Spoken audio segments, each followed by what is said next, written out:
इस्लामाबाद में टिकटॉकर सना यूसुफ के कातिल की गिरफ्तारी पर आईजी इस्लामाबाद अली नासिर रिजवी ने प्रेस कॉन्फ्रेंस करते हुए आगाह किया कि मुलजिम ने टिकटॉकर को दोस्ती से इनकार पर कत्ल किया। मुलजिम मैट्रिक पास है और कोई जरिया माश भी नहीं है।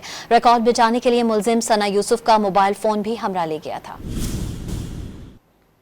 वो लड़का बार बार कांटेक्ट करने की कोशिश कर रहा था वो हमारी जो हमारी सोशल मीडिया इन्फ्लुएंसर हैं सना यूसुफ को, और सना यूसुफ की तरफ से बार बार रिजेक्ट किया जा रहा था। 29 मई को जिस वक्त सना यूसुफ की बर्थडे थी, उसने पूरी कोशिश की कि उसका राब्ता हो, क्योंकि वो सोशल मीडिया के ज़रिए वो ट्राई करता रहा था पिछले कुछ अरसा से राब्ते के लिए, और वो बाकायदा घर तक पहुंचा और घर तक पहुंच के 7-8 घंटे कोशिश की कि उसकी सना यूसुफ से मुलाकात हो, बट वो उसमें कामयाब नहीं हो सका।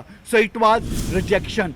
पहले सेलुलर रिजेक्शन थी, now it was physical mode of rejection. और फिर 2 जून को दोबारा उसने ट्राई की 8 से 10 घंटे सना यूसुफ से मिलने की, लेकिन ही कुड नॉट सक्सीड। और फिर उसने प्लान किया और अपने वेपन के जरिए घर में एंटर होके सना यूसुफ को मर्डर कर दिया।